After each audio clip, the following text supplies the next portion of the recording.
Hey guys, how's it going? Welcome back to the Glue Guys podcast, episode 36, aka the Celtic Shack episode. Chad, how we doing today? Doing good, man. Recording this on Friday, July 18th, middle of the day right now. I'm off work today. Ethan, of course, is off work every day. Feeling good this summer.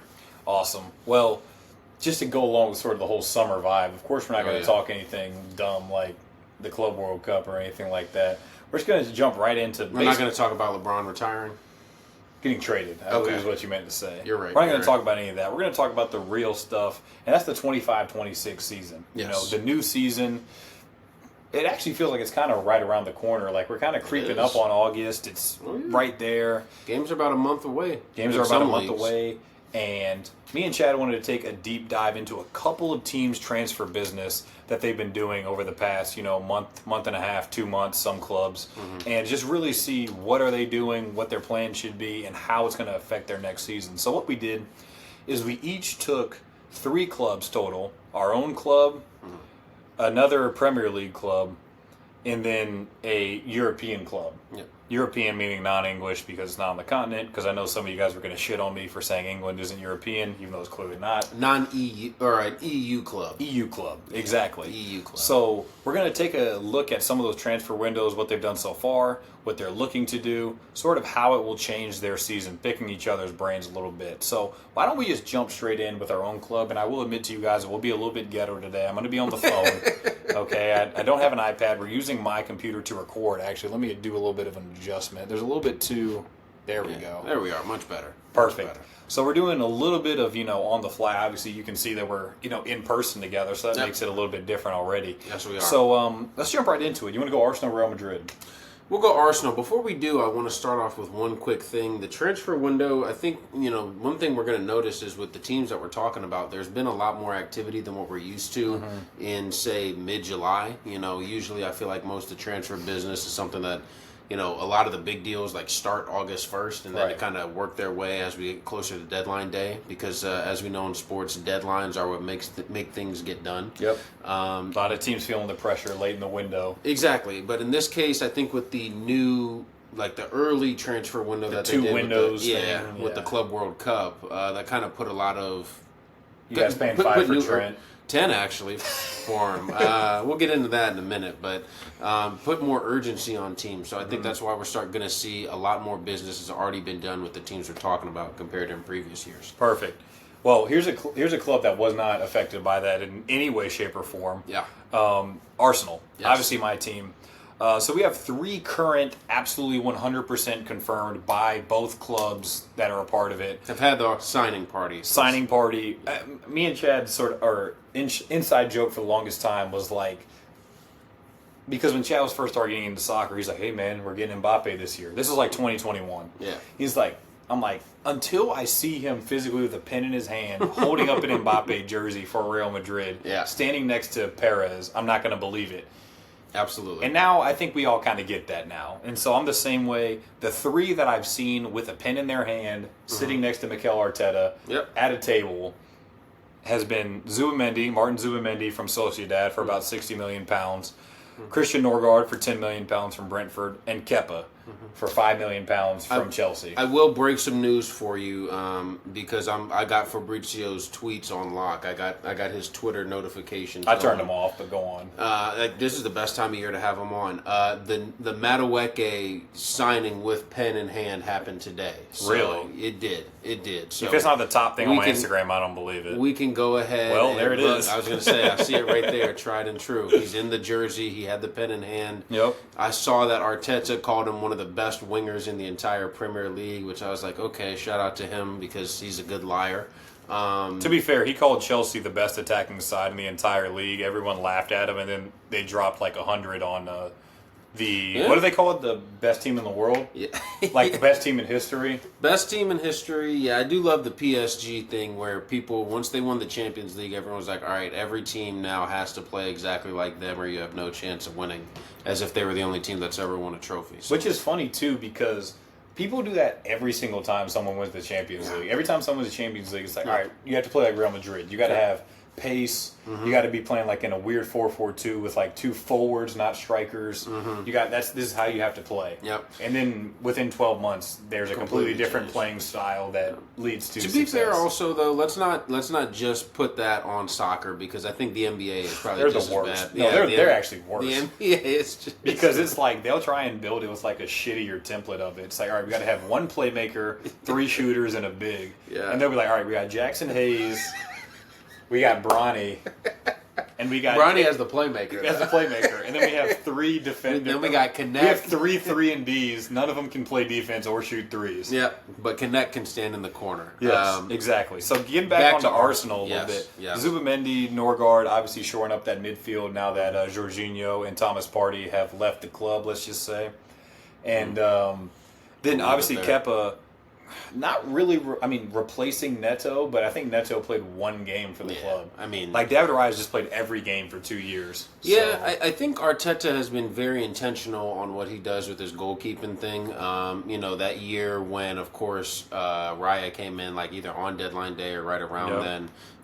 And once he made the change to go from Ramsdale to Raya has pretty much played every single game for Arsenal that he's been available. Except for the one that he wasn't available because they played against Brentford. Yeah, against Brentford when he was, and he was still on on loan. And Ramsdale ended Shit up having ended up having I think 2 howlers in that game. To be fair, but yeah. So I wonder. The funny thing is, like, Kepa, obviously we had him on loan at Madrid for a year. Like, it seemed like he was like an awesome locker room, like dressing room type of guy. So, if you're paying $5 million for that, and he actually was kind of decent last year for Bournemouth, like, I don't think that's a bad signing at all. That's the part that's kind of making me mad about the whole perception of it, is that it's like everyone agreed that he had a good season for Bournemouth. Bournemouth had a good year, whatever. Yeah. And then as soon as Arsenal puts their name in there and buys him for like, £5 million, it's like, what the hell are they doing? Can't believe they're buying another Chelsea player. Even our own fans are like, why are we just throwing money at Chelsea? It's like it's £5 million for a veteran goalkeeper who's going to play 10 games maybe this year. I think the problem is optics. That was it. Is like Arsenal, like the whole conversation or the whole storyline all summer has been, all right, Arsenal needs a striker, so they keep signing defenders and a goalkeeper, and a DM. Yep. So that's kind of been like probably the reason for, and I think Kepa was also like your guys' first signing that was announced for the window too. So it was like, oh man, becoming a hot with a £5 million backup goalkeeper. We joked around a month or 2 ago, like the Zubimendi thing has been confirmed since January, but took till I think it was literally just like officially confirmed like in the a week last ago, week. yeah. So I will say that one, just not to get into the minutia of it, but that one was weird because like I saw that one kind of floated out as there was a $60 million release clause, but everything I saw, everything I saw, Arsenal ended up paying like 65, 70, and I'm just it didn't make any sense. What is is it a release clause? Was it not? Was it like the thing where it's the gentleman's code release clause where it's like, if it's around that, then we'll let them go, and then they get to the table and they're like, bad summer for like release more. clauses and free transfers and stuff like that. Like we were talking about earlier, like Trent. It's like, oh yeah, he's a free. Yeah, but we paid 10. But I'm telling you, I think that's that early, that's that Club World Cup window where people are like, oh man, we can get him in for an extra month, and we can only pay, we're only paying $5 million, might as well, or tough blow for Lucas Vasquez. Rough go for him. I gotta shout out his departure. He had a going away presentation today, and there were only 2 players from the current squad at the thing. It was Mbappe and Andre Lunin, which. I can't even imagine what that conversation was like. Hey, dude, I appreciate you getting my confidence up in training. They would have been guesses like number 20, and honestly, Mbappe might have really been the last guess. Right, and he was wearing some cargo shorts and some. I think he was wearing some mid-top Air Force Ones. Which I didn't know they made those. Which is cool. Hilarious. But back to Arsenal. Let's actually break down the business. And look, let's just go ahead and talk about, because to me, like, at this point, I feel really confident saying that Madueke is going to be there. Obviously, we talked about that. Right now, it looks about £120 million spent on 4 players. Yep, and I even feel confident saying that Mosquera, like we can talk about Mosquera as if he's another 15. Part of the, and I think that's a really good deal. To me, that's the best deal of all the ones that they've gotten. saw him valued at closer to like 30, 35 Yep. some places. Like Only for Spurs, though. no lie. When I heard when I first heard the deal, someone was like, I think it was Fabrizio, was like, for 15 million euros, and like, you know how he has that accent where you couldn't understand? Like, at first I thought he was saying 50, and I was like, slight overpay, but okay. And then he said, like, I saw the tweet, and it was like 15, and I was like, holy shit, this is like a really good signing. Obviously not a position of need for Arsenal, so it's not going to get as much shine, but I think, the expression you're making. Needed. Okay, yeah, and talk about that. Just because. What did you say? So obviously the Saliba, Gabriel is like absolutely unassailable. However, we've seen in past years like that's just not how football works. That's you don't get to play your starting for 60 games. Yeah, exactly. For 60 games, like if you're talking Champions League, you're talking FA Cup, you're talking all that other stuff. Like that's when guys like Jakub Kiwior, Calafiori, is he left back? Is he a left center back? We don't really know. But him and Kiwior are kind of like same position, like left back, left center back. Right. Probably Kiwior gets a little bit more shine at center back. But then you think like, who is the Saliba replacement? Like that's more of the Gabriel replacement. Who like gives Saliba some time off? And I guess that's supposed to be Christian Mosquera. I mean, I guess which is a hell of a role for a 20-year-old. For a 20, he just turned 21. I think he's an 04 birthday. He just had a birthday. And I mean, I would actually more trust your expertise is coming out of your league now. So what should we expect from him? Like as an Arsenal fan, it's like give some relief. He won't have to play right away at 21 years old. That's an awesome position to have him in. He was one of the guys that we've seen this summer that was like Arsenal or nothing. I really want to join the club, and was willing to sort of force a way out, for lack of a better term. Absolutely. So what can we come to expect from him as far as a profile and what he could bring to Arsenal? I think his best quality at this point is going to be his defending in wide spaces, which I think is like super rare for a center back. I just don't think.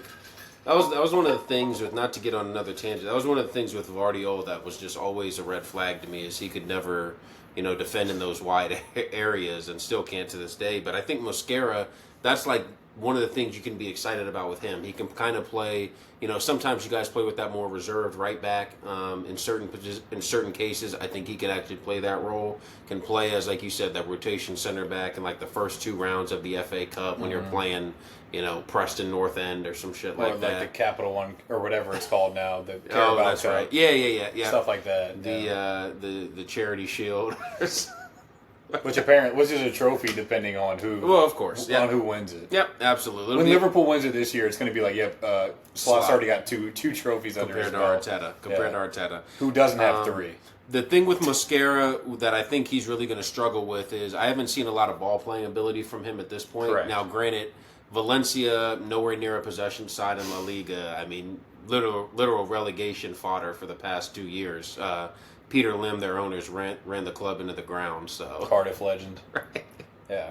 But, I mean, to be fair, even to that point, I think that's the part that kind of takes me aback when people talk about Arsenal center backs. When they talk about, Gabriel, I think better Saliba. Gabriel, this, that, and the other. And it's like, he's actually so bad on the ball, it actually doesn't even make any sense. So I don't think... Gabriel is? Yeah, I think there's like a legit blueprint as to what an Arsenal center back could look like. Because if you think of who plays our fullbacks, even if you have both Gabriel and Really Mosquera playing, like you have Miles Lewis-Kelly on one side, amazing passer and ball carrier, and then Jurrien Timber, who's a really good line splitting, like short line splitting passes, and just is a smart footballer. So if he doesn't like it, he's going to put his foot on it and swing it again. And in theory, you're getting a guy like Martin Zubimendi, so that the center backs don't really have to think about that too much. Like he's dropping to within like 5-10 yards a pass from center back, so he can get it on the half turn and split lines himself. Whereas last year, it's like Thomas Partey, will he split lines, will he not? Will he just shit the ball away 5 yards from your own goal? I got to say, talking about the Zubimendi, I think he's one of the... I just think he's nailed on to be a good signing. I mean, I watched him a decent bit at Sociedad. Especially for that price point. Yeah, exactly. I think he is just going to be... I'm not going to sit here and say he's going to come in and win fucking Player of the Year and no shit like that. Although I did see someone... saying that Omar Mamouche was the leader in the clubhouse right now for Player of the Year next season. and I immediately made sure to block the person. So that was good. But I think Zubamendi is going to just fit in perfectly in that position. He's going to be able to. He plays with more physicality than I think people give him credit for. Yeah, I think people think he's small. He's he's 6 feet tall. Yeah, when you look at him, when you look at his face, he has a very boyish, unassuming, face, almost like what Paulo Dybala has. But I mean, Dybala actually is small as well. So you brought up a good point with the size part. So I don't think he's going to get bullied off the ball. I think he's going to be really composed. Going to be able to unlock Rice for what Rice really is. I really liked, his first year. I thought Rice played as that holding midfield player. I think a bit more than he did last year, or at least in a double pivot more. Right. And last year, I thought he had a really good year. Although he was still able to score goals his first year, even playing in the pivot. But I thought this past year he was just even better.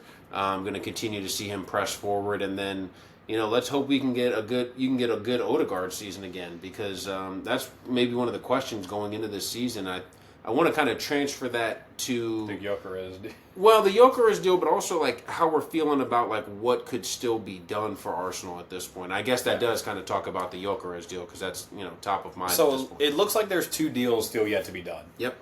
The Gyökeres deal looks like, again, it's one of those. It's not quite at the Mosquera level where it's basically confirmed, but it's one half step below that, where it's right. I think all the paperwork's been done, all the agrees, there's just no signing on the dotted line from everybody. I think that the thing is, we know he's going to join the club. The only question at this point is the exact price point, the and exact how the deal price, is structured. How it's structured, exactly what date the actual, like I said, everyone signs their name. It looks like that deal, and then an extra winger, whether that be Eze. Rodrigo has really fallen off as far as how hot the deal looks. Luckily, I think we've talked about on the phone or off of the podcast, luckily your boy Xabi Alonso has done a really, really good job of keeping his name in the headlines. Yeah, exactly. Because he hasn't played for shit. Gave him 60 minutes in the opener of the Club World Cup and didn't see the field after that. So. Exactly. So I think you, even as a Madrid fan, have sort of cautioned me on him a little bit. I would just be more excited about him. People are going to hate this opinion, but I'd be more excited about him than Eze, just because I question Eze's athleticism as far as what we do. Because everyone can see, every Arsenal fan that watches every game can see how much we struggle when we just have Trossard out there rather than Martinelli. Martinelli's quickness, his explosiveness, his ability to both get in behind and play a little bit in front. He's not as good as Trossard at doing that, playing in front of defenses. But the athleticism does another level. Bukayo Saka can do a little bit of both. He can come in field, he can go around people, he can score, he can assist. So I'm not really concerned about that side. And the other thing that kind of puts me more excited about Rodrigo, even though this has been a criticism of Carlo over the past 12 to 18 months, is that he can play on the right. He's played on the right for literally ever since he got to Real Madrid. So Absolutely. He has a lot of experience there. And even if it's not his preferred position, he's not going to be his complete best self. Even if he's 80% of what he is on the right, I still like that a lot more than having to shoehorn someone else in there. That just straight up didn't play in that position. That just straight up isn't a right winger. I mean, we saw Trossard trying to play on the right or Martinelli trying to play on the right when Saka went down. Sterling. Now we have Noni in there. We have, I guess, technically Ethan Waneri in that spot. We have a lot of good options. I'd be happy with either Eze or Rodrigo, but I would right now say if it's within £10 million of each other, I would prefer Rodrigo. Yeah, because I was seeing Eze, I think Rodrigo, most Real Madrid is going to get for him would be 70 million. And I think that'd be best, or 70 million euros, that is. I've seen 60 for Eze. Yeah, exactly. So like you said, we're kind of in that. I mean, look, it would be close. I think Madrid, they're going to really hold out for 70 million, because I think there are now more clubs that are going to be in it. And I don't want to talk too much about it because that'll be, leading into the Madrid segment. But I think Gyökeres obviously is going to happen. We're looking at, and that one I've been pleasantly surprised with what I've actually seen the fee as, because at one point it was Arsenal might get him for 50, 60. Yeah. And then it was it might be 85, 90. And I'm at 85, 90, he's unsellable. Right, exactly. But now it's kind of, from what I'm seeing, and granted, it's not like I'm talking to anybody, so I'm just going off the internet, looking like we're at about 65 plus 10 in add-ons or so, which I don't hate that at all. I don't hate that at all. If it ends up, if it ends up being a shitty deal, then we're just talking about 65 because the add-ons probably aren't going to get met. And if he ends up, doing his thing, then okay, 75 for a guy who, in theory could help push you over the edge for, some trophies, I don't think is a bad deal at all. So, one other question I have real quickly about Arsenal is, what do you think this means for Havertz as far as his positioning? Because the one spot where I think you guys do feel a little bit light still to me is in the midfield. I know you brought in 2 guys, but, you got rid of 2 guys, and I felt like only having 5 midfielders for you all last year was kind of, not a problem, but just was kind of... awkward. Right, exactly. So do you feel like Havertz is going to be more in that midfield mix, striker mix, a bit of both? Like, what are we looking at from him? I think for him, it's going to be a lot more of like a chess piece, like a queen of the chessboard type season. LeBron in 2012. Correct. Well, shit. But where it's like... You heard it. It's based on exactly what we need. This is kind of what we talked about Eze on the phone the other day, where it's like, don't really love him as like our starting left winger every single week. Would like him as a guy that's like could start left wing, could be the left center mid if we're playing against like Southampton, or well, I guess not anymore, but like against like a Leeds or something like that. It's like we're just going to play with not Sunderland with 2 10s. Take home later. Yes, exactly. And it's like I kind of like that, and now that's what Havertz can be. Actually, I think people forget this for some reason. Not this past season, but the season before when we went on that like crazy insane tear. He was playing in the midfield for most of that. It was Rice, Odegaard, and Havertz. It was a lot of that, and so. I think Havertz has a place in that, and being as like Gyökeres actually is like sneaky, just not a good aerial threat. Yeah. So Gyökeres, even though he has the body type that you think of it, like I think Havertz being as like that late entry midfielder, being like basically a goal scoring at 10 plus into the box, and got whether it be Rice or Odegaard being the actual connecting piece between midfield and attack. And then Zubamendi being or I guess Rice technically could be the deeper guy. I think that Havertz is just going to kind of float between the 2 positions. Luckily, we're not going to have to see him like pop up on the right wing or anything like that, like we had to a couple times before. But yes, I think it's going to be much more of a chess piece season. He's probably going to be a bench player, but like a Trossard type of bench player, where it's like he knows he's going to play at least 30 minutes every game. Right. It's just how the game's the first going. Guy off to start, if someone is... It's going to be how the game is going. That's going to depend where he goes. They're playing a super deep block. Gyökeres can't find any space to get a shot off. He's not great in the air. He's going to go in up top. Yeah. We're playing in a big transition game. We need some more physicality in the midfield. Odegaard maybe even could come off, and then Havertz will be that sort of piece, and it's going to be a lot of Saka and whoever the other winger is progressing the ball, and Havertz going to be the late entry, goal-scoring type of midfielder. I like it. I tell you, I like it a lot for Arsenal. I feel like if they're able to get, maybe those 2 more signings, like you said, I don't see any reason why they wouldn't be able to really put together another title challenge like they have the last 3 years. So we'll see. What do you think the ceiling is for Arsenal in both the big competitions? They could win the Carabao Cup. Depends on who wins it. Once you get to the final, then it's a good, right, then we'll competition. Then we'll know who. Yeah. Then we'll know if it's a big deal or not. No, I think. I mean, look, the Champions League seems super wide open. It does, because I think obviously PSG, you would say, are going to be the favorites going into next season. Along with. I mean, it's. It's kind of boring because like it's kind of college football-ish in a way where like whoever just won is the best team. Well, it's whoever just won it plus whoever the traditional 4 biggest schools are. Those are like that's your preseason top 5. Yeah. So you'd be looking at. I mean, I guess right now if you had to do your preseason top 5 for Champions League, it'd be PSG, Liverpool, Barca. I mean, I guess Arsenal would really have to be that 4th team-ish. Chelsea. I mean, look, people are going to overvalue them because of the last month, but I think... I don't think they would be like... What do you... I don't know. I mean, I still think Bayern probably have a better chance than Chelsea at this point, and I don't even like Bayern right now. Harry Kane's so good. But yeah, so like Arsenal and Real Madrid kind of in and around right in that top 5-ish. So like depending on, we talk about how the bracket shakes out. Like, could I see Arsenal making the semifinal? Absolutely. Could I see him making a final?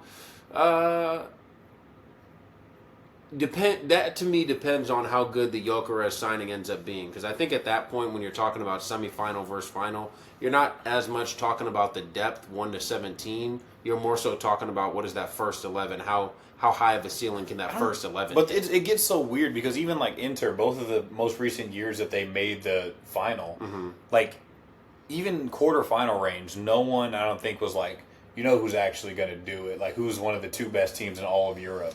Is Inter. Yeah, no, you're right. And look, Arsenal probably have a similar formula to what that Inter side was as far as structural discipline.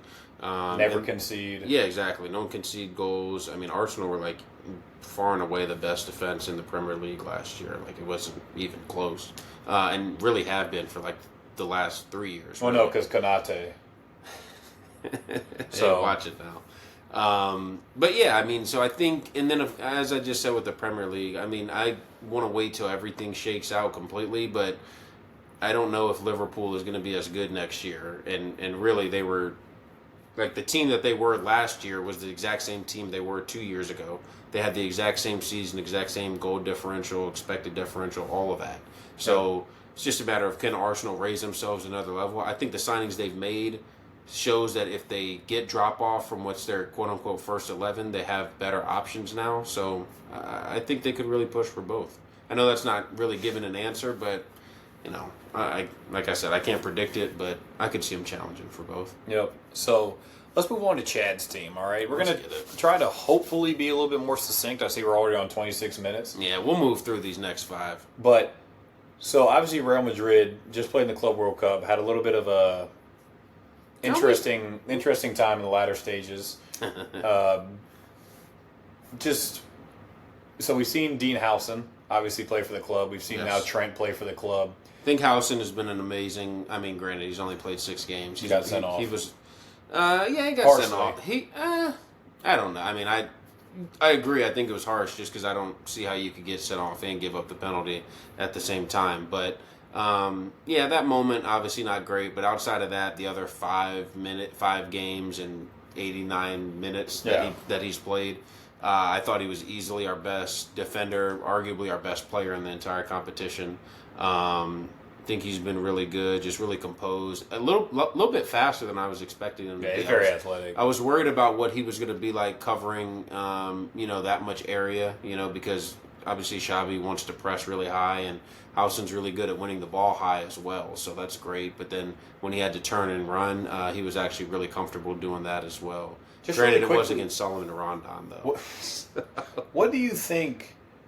What is Rudiger at this point in his career? It's a great question, because I think he's because the Raul Asensio technically rising as Rudiger may be a little bit tailing off. It's kind of a weird corollary that you guys have at the other center back spot other than Howson. Yeah, I mean, look, I don't even know if Raul Asensio. You talked about Rodrigo having a tough time at the Club World Cup. I think Asensio could be put in that same category. Did not look good in the opener. Got hooked at halftime of the opener. Second game got sent off 6 minutes in, and then the only other time he played was obviously in that PSG game where he had an absolute howler for the opener, and they scored 4, or was it 4? Yeah, I think it was 4. Yeah, 4. I lost count. I did too, low key. Yeah, so it was 4-0, and he played the full 90, so clearly not that great.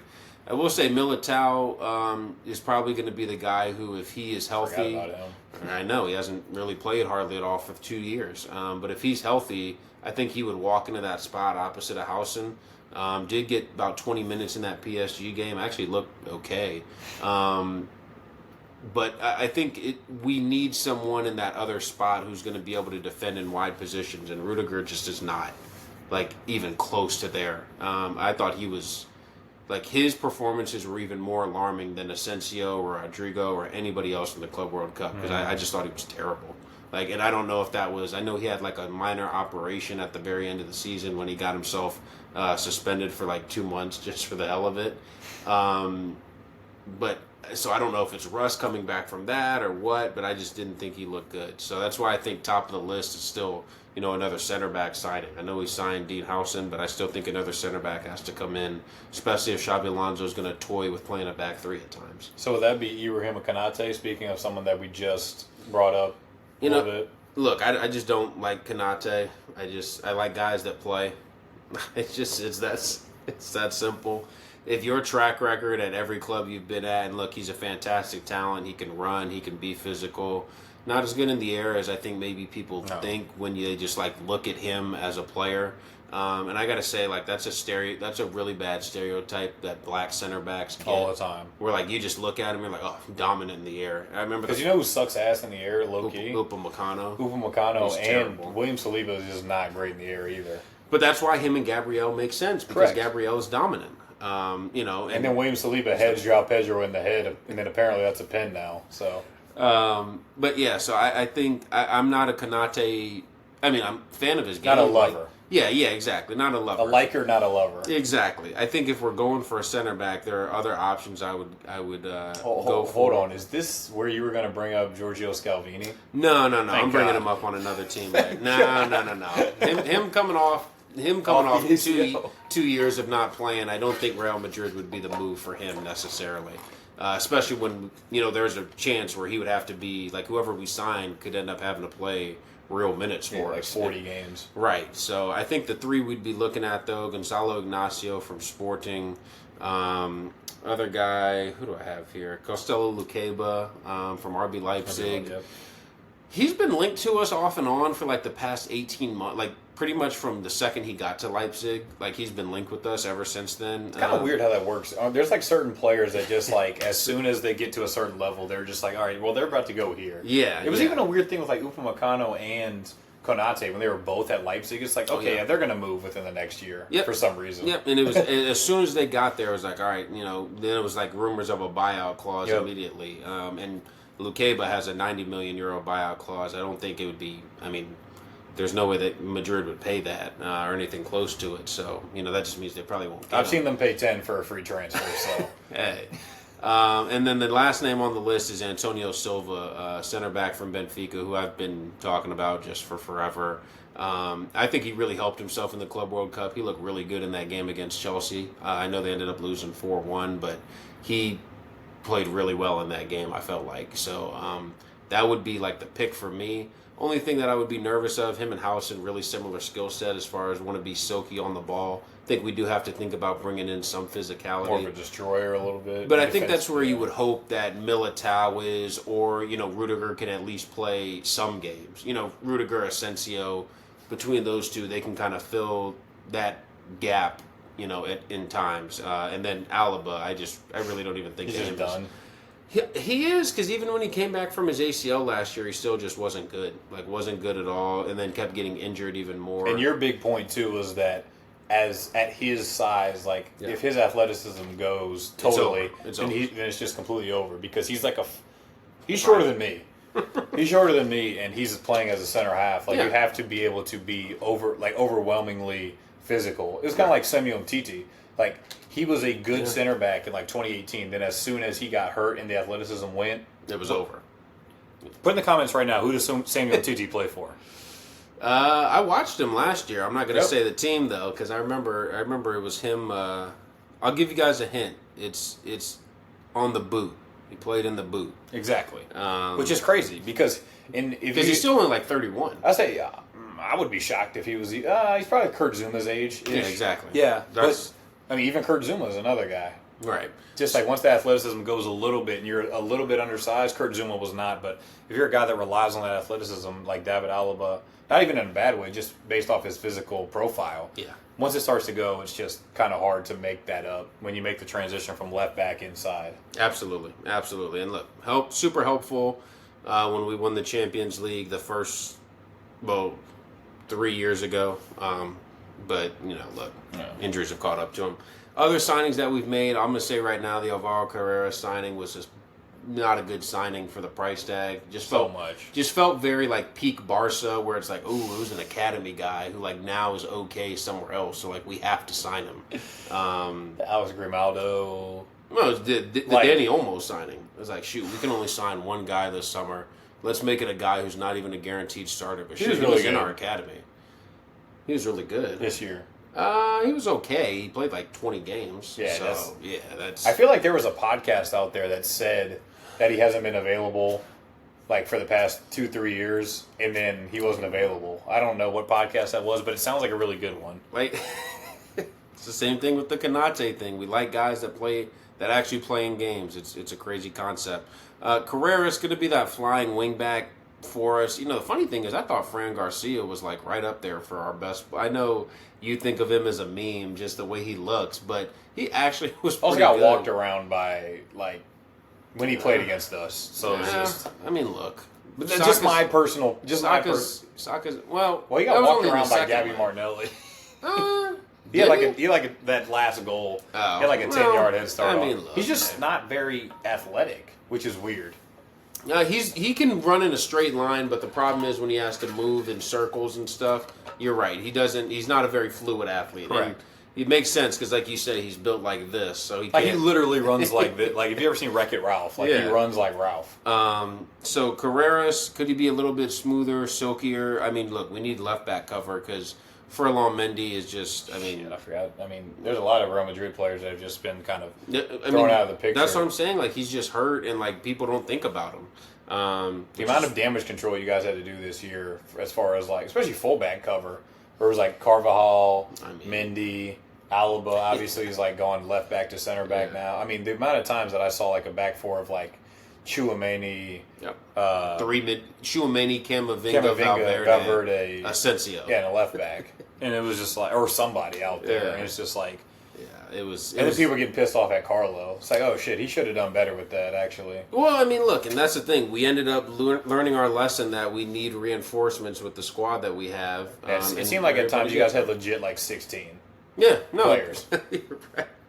Well, it was because we kept counting on guys that were injured. We're like, all right, they're going to come back and we're going to immediately just play them. So hopefully not that.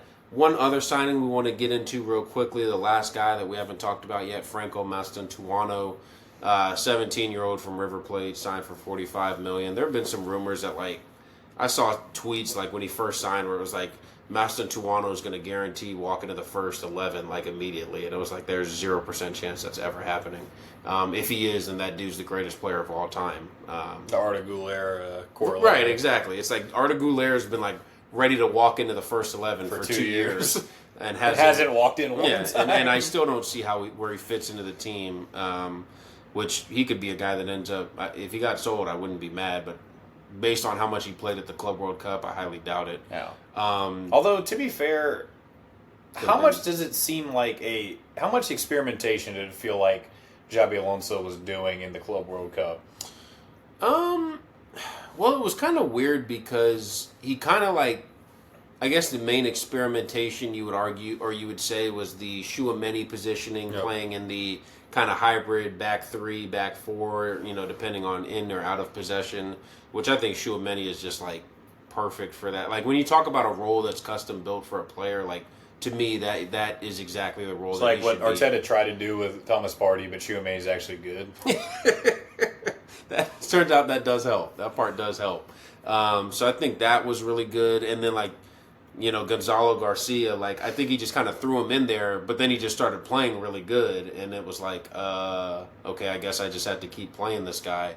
Was he playing good or did he score? Because I truly didn't watch a single game. No, he played good. Well, he pressed. He ran and then also scored. So a great way to impress a modern manager. Exactly. That's the thing. It's not hard. It's really not hard if you're an academy player, to really get the attention of the first team coach. It's like run harder than anybody else and go after the ball, which is exactly what he did. And I think what he'll bring, in spurts this season.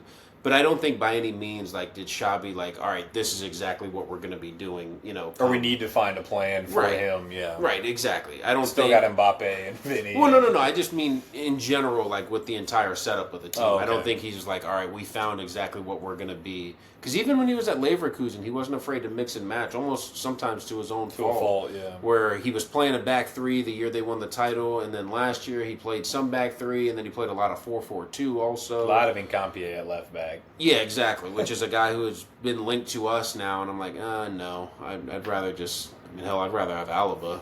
If it's not going to cost us anything. Well, he's the same situation where he's like a left back. He's a left 5'11" left center back. Yeah. But at least Nkapie can still run a little bit. So that's why it's hard to figure out like what do we still need to add to the team because we don't have a set style of play. I think the one thing that we're going to know for sure is we're going to be looking to win the ball back higher way more than under Carlo. Under Carlo, he just really wasn't a pressing manager. Like he hadn't been in previous stops either. And when he came here, he just wasn't interested in doing any of that. So it was nice to see us on the front foot doing that in the Club World Cup, but now we just got to make sure we have all the players needed to do that. And I think, an athletic center back is like top of the list. Do you think that whatever front line you guys construct is smart enough is like an aggressive term, smart enough / savvy enough / willing enough to make that happen? If you have like a Vinny, Mbappe, whoever on the right, or if you're playing two up front, like those two. Yeah, because I still think for all the criticisms of us, we still were second top goal scoring team in La Liga last year. Correct. And Mbappe scored 31 in the league. Yeah. So I don't think. But it becomes very easy when one of those players isn't a great presser. Yeah. When two of them aren't a great presser, it's very, very hard. But then if you're playing a front three and all three of them aren't great pressers, well, I mean, we saw with PSG. I just don't think Rodrigo is going to be part of the. Correct. That's kind of my question. Like, what is it? Looks like a front two. Probably more. I like the moments I liked us most was in that 3-5-2. Right. I would say where it was like, Chouameni, Housen, and then ideally insert center. Well, ideally I guess Militao is that third center back. And then the midfield three, we were playing it as, basically Goulet, Bellingham, and Valverde. Mm-hmm. I think when we get to the season, to start the season off, Bellingham's not going to be there. He's going to be out the first 3 months of the year. So it's going to be interesting to see, but it'll be like Valverde, Camavinga. I think I would be. I'm going to be really excited to see how Camavinga looks under Xabi Alonso because I think he is actually built for that kind of deep distributor position that he was trying to get Arda Güler to play. Because Camavinga can bring all of that, but then it's just so much more athletic. Which is crazy too, because his evolution as a player since he got bought initially by Real Madrid has been so crazy. Like he came through as like a ball playing deep line. Sort of, if any of you guys watched Romeo Lavia play for Southampton, it was sort of like that kind of a player. Like can get out of anything, either on the dribble or with the pass, whatever. And now since he's thicked out a little bit, and I honestly think going along with your previous point, like. Since he's just like a dark-skinned dreadhead center mid, it's like, so he's just a dude that wins the ball and then gives it to people that can play. No, that's not him. I'm telling you, he had a game last year. I forget who it might have been against Athletic Club where he kind of played as like a more advanced midfielder in a three, and it was honestly like one of the best, probably the best game I had ever seen him play. So if he's able to get some license where. He's able to both go. He's kind of able to be a box-to-box type of guy. Like I think he could just be a monster. And like we'll always have the cover. If we play with that back three, we'll always have the cover with kind of those three guys, and then Valverde who can just run for days, run forever. Yeah. So I like that. It could bring a bit more balance to the team that we desperately needed last year. So just really quick last minute on Real Madrid. Yep. Who are you guys going to miss more this year, Lucas Vazquez or Jesus Vallejo? Hey man, Vallejo had to swallow his pride and give up that 5 shirt to Bellingham, which it was a crime that he ever had it in the first place. It was like Mariano Diaz wearing the 7 right after that was Ronaldo awesome. left. Was that when he scored that goal against Lyon when he smacked it to the far post? Smashed it from about 25 out, and I'm sitting there like, bro, maybe he's actually might be the answer. I'm like, hey, everyone's story's got to start somewhere, and then he just probably scored 3 more times in his Madrid career. But if you had to guess, you'd just say Rodrigo's gone. Yeah, I would, because I think there's also a lot of interest in him too. Like I saw Liverpool could be a team that could really be going. Even they'll somehow spend $400 million, but still be like, I don't know, we're still a small club. Chelsea, I've seen could be interested in him. I know they just got Gittins, but well, that's an oxymoron. Any player that's on the market, Chelsea's interested in. No, even if they're not on the market. Good point. Still, Bayern, I think, desperately needs a left winger. I could see them going in for him because they apparently had all this money for Verts, and then obviously didn't get him. So I could see them getting Rodrigo would be like half the price. Yeah. So I could see that happening. Oh, Liverpool also has Coutinho money left over too. You gotta remember that. They still have that money sitting somewhere. Even though the Verts deal was more. That is true. I forgot about that. Yeah. I forgot about that. There's still some Coutinho money and some Suarez money left around there too. Suarez money's insanity. So Rodrigo gone. Some Sorry. Fernando Torres money. There's a whole lot of that. There's a whole lot. Don't forget that Nat Phillips transfer too. Got his wages off the books. Let's move on to our next club. You want to go? And Coleman Kelleher. Yeah. So we got both sides of the time weird derby. So let's start at the team that's going to finish higher, Sunderland. Yeah, I knew you were going to say that. So Sunderland coming up. Talk to me about him, because when Ethan sent me or when we were talking on the phone saying which teams we wanted, and you said Sunderland, I honestly thought you were messing with me, and then you were like, "No, I'm dead serious." So please talk to me about them. I was interested in them because now my number one goal in life is to show a club how to stay up in the Premier League. Well, that's like my number one. Like, it hasn't happened in like 3 years. I think if you write a blueprint for it, a team will hire you. So that's honestly not a bad goal to create. And so you always see there's always every single year there's three obviously clubs that come up, and they all attack it three different ways. One club is like, I don't give a shit if we go straight back down. We're gonna pocket this money real quick. Yeah, we don't give a shit. I think Leeds has spent like 20 million so far. So right now it's looking like it's them. Which is surprising, because you've always kind of thought of them as like they feel like they think they're supposed to be a Premier League team. Mm-hmm. And then you have what Burnley has done so far, where it's like, we have a good base, we just need to complement it with a little bit more quality.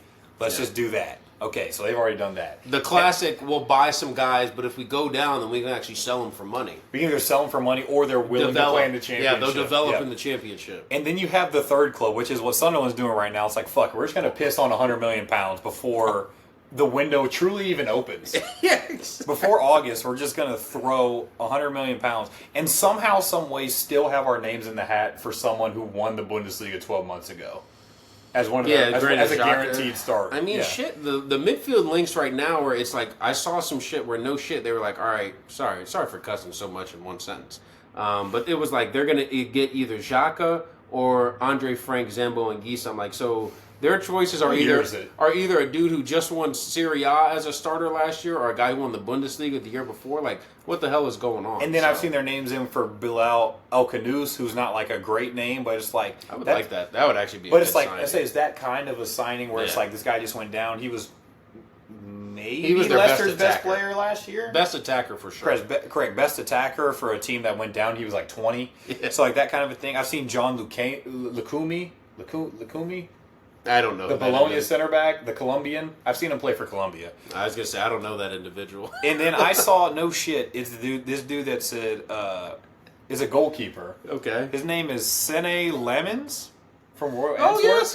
I actually know who this is. It said, he's either going to Sunderland or United.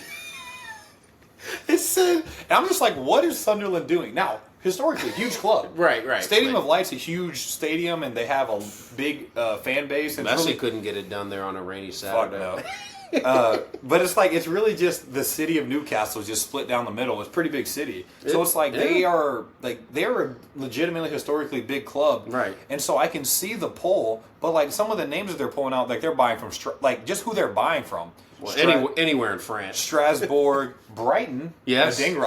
I don't know. He must have shot somebody. I gotta say, the second before that. The Adingra signing, I think, is going to be a really that dude is legitimately good. He's legitimately good. So, and then you have Enzo Lefebvre, who me and Chad joke about all the time. Like 3 years ago, it was like PSG. some huge club is going to buy him. It's going to be like a PSG, a Bayern, or something like that is going to buy Enzo Lefebvre. Yeah. No, I'm telling you, that year when PSG when they hired Gaultier and they're like, we're going to go all out France. Yep. Like when they bought Renato or France, and then kind of off the cuff, we're going to buy Carlos Soler. It was failed signings. Yeah. It's like failed signings in Frenchmen. That's their blueprint. And it was like, the guy who's going to be the icing on the cake for this window is going to be Enzo Lefebvre. Enzo Lefebvre. It's like he can do a little bit of everything. He can kind of win the ball back, kind of progress it, kind of score. Turns out he can't do anything. Yep. But they bought him for £20 million. He was on loan all the second half of last year. They bought a cat called Noah Siddiqui from Union Saint-Gilloise. Yeah. USG. Yeah, exactly. So it's just like they're just throwing. And then the weirdest move maybe of the entire window so far, Reynaldo on a free from Atleti. I don't even know if he could tell me. What country Sunderland is in? If he could show me on a map of Europe where England is, I'd be shocked. And this dude just moved there on a free from one of the 10 biggest clubs in Europe. Yeah. So like they've been very, very active, and their only real departures, granted, big departures, Joe Bellingham. Yeah. Probably their best Not player. even for big money either. Crazy. Kind of like 30. Million. Yeah. And then Tom Watson, who scored in the final. I think he scored the winning goal to Brighton, which is kind of classic. So, I mean, based on the prices, too, they bought Ndingra for $2 million. I was going to say, but when you look at it, you're like, oh, man, they lost those two guys. They've got a better player for $2 million. Yeah. Ndingra is definitely going to be better than Tom Watson, no doubt about it, this year. There's no way in hell that Tom Watson's playing for Brighton in February. Well, I don't know. I mean, Brighton pulls some voodoo shit where it's like, hey. But they also do the other thing where it's like, hey, we're going to buy this guy and then never play. Twice. Like freaking Alexis McAllister got bought. He got bought in like 2019. He went on loan like 3 years in a row. Something crazy like that. Union Saint-Gilloise. That's what it is. That's their parent club or whatever. So it's just been a lot of weird moves. They're also bought from Club Bruges. Yep. A guy named Taibi. I don't know. I was going to his name say, is. please say his first name. No, I'm not going to do that. So he's a winger. So it looks like they brought in some attackers. I will say that Habib Diarra, the guy who they signed from, that was a Strasbourg center mid, right? Mm-hmm. That dude, I watched him play a couple times. He's legitimately good. Like, he is a legit all-action midfielder for him. It's funny, kind of in the same mold as what Bellingham is going to be for Dortmund. Joe Bellingham is going to be for Dortmund. So, like, profile-wise, probably replaced. But I think Diarra is, like, a legitimate, like, will be able to play in the Premier League. He's going to be probably the first guy from this team who gets ends up getting linked to like a step up club. Yeah. So and it looked like last season, from the research I'd done, they played mostly out of a 4-2-3-1, Mm-hmm. and so it's like who that 10 is going to be. I guess that's maybe Chris Rigg. Come on, I saw Chris Rigg score in the FA Cup when he was 15 years old, and then they flagged it for offside. I've never seen a reaction quite like that. He was just crushed. Like, he scored, and he's doing the runoff, and they're zooming in on him. They're like, it's 15-year-old Chris Rigg. And then the flag goes up, and he's just like, damn, what? He's like, it's more like that. It's just like, he's just like, damn. So, I was like, what? Chill. But Bilal El Khanous, I guess, is supposed to be that 10 guy, and if they can get him in, it seems to be sort of the last step. I mean, a goalkeeper. Honestly, even Lafay, I think, could probably help out. I don't know if he's really going to lock much. Well, I don't think you want Lafay playing in the double pivot. So I don't think you want him playing there, and also when you're playing in a club that's looking to just stay up, I don't know if you're just able to just throw a 10, like a straight 10 out there. Right, exactly. Like El Khanous, just because if you watched him for Leicester, there were so many times where it was just like, he's just going to get the ball and lose it. And we're just going to like live. That's why Mavididi couldn't play for the longest time. Because he was like playing on the left. Mm-hmm. He would just shit the ball away and then walk back on defense. And it's like, hey, dude, we're down 3-0. Yeah, it's exactly. 30 minutes into the game. Can you help us? Yeah. And so it'll be interesting to see sort of what their rumors turn into. But already, like I said, a ton of business done already. Mm-hmm. I'm not going to give any predictions. Okay, you paused for a second. No, I'm not going to give any predictions. I was like, please don't get dangerous. I already saw Doogie Critchley talking himself into European football contention. To be fair, I mean, look, people are going to say, "Man, Forrest did it," and but they didn't though. They finished 17th that year. The first year they came up, like they didn't, like they actually did. They finished 17th, and then 3 years later they got European football, and then got kicked, then kicked Crystal Palace out of the Europa League. Man. Shout out to them. Shout out Marinakis. To be fair, all right, everyone, just like 2 seconds. Everyone's giving Forrest like crap for that. I would do that in a heartbeat. Well, what did Forrest do? I mean, they didn't. I think they submitted the complaint to like either the Premier League or UEFA. I mean, like, why would you not? Yeah, that's say, hey, we could either play in the Conference League, which is a really good competition. I think if you win it, like means you're that's what champions of Europe. That's what Chelsea's telling me. And then there's the Europa League, which again, you're champions of Europe. Yeah. If you win it, you'll never say that. Exactly. But it's like humongous difference. There's a difference between away days in frickin' Moldova and away days in Spain. I don't know. Vacation wise, you might not be mad going to Moldova. In December, you are. Yeah, fair enough. So it's like, yeah, but it looks like Sunderland's doing some good business. What it will lead to, I'm not quite as excited about this. The next Put it club, like this: it'll be a team that we'll at least keep our eyes on for the first 2 months for sure. if they have double-digit points in October, I'd be blown away. Nice. Okay.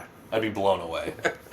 Setting the expectations low. Well, because we saw the same thing before, like in previous seasons, where, like even Luton, it was like they literally didn't get any points. Yeah. Until like December. November. Yeah, late November. Like they literally didn't December. get any points at all, and then you kind of figure out the league. You figure out what do I have to do. Well, your boy, Carlton Morris.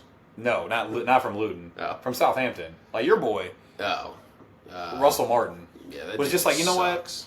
We're gonna play out with Jack Stevens and whoever Harwood Bellis. Harwood Bellis. We're gonna play out with them. Hey, it ended up getting Harwood Bellis an England cap somehow. So that if that was the goal of the entire season, then they accomplished it somehow.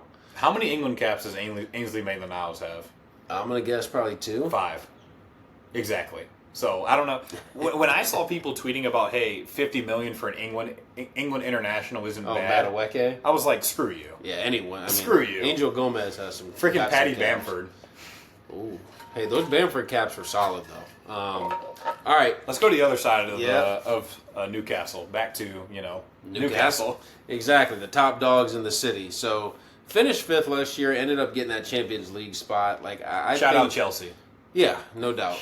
I think Newcastle were like a really, really good team already last year, and I think they were like right on the cusp of like, it was crazy because I remember like when the Saudis, I believe it's Saudi who are invested in Newcastle, first kind of got on the scene, and Bruno people G were like, comes in. yeah, but then people are like, we all know the rules in soccer. As soon as something new happens, people are going to hate it. You got to hate it for like a year.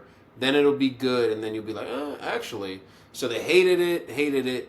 Even though Newcastle, I guess, is probably like, you would know obviously better than I. They're probably like a historic type of, at least Premier League. They're a historically bigger club than City. Right, exactly. But you got to respect City. Yeah, I mean, come on. Because Marmouche.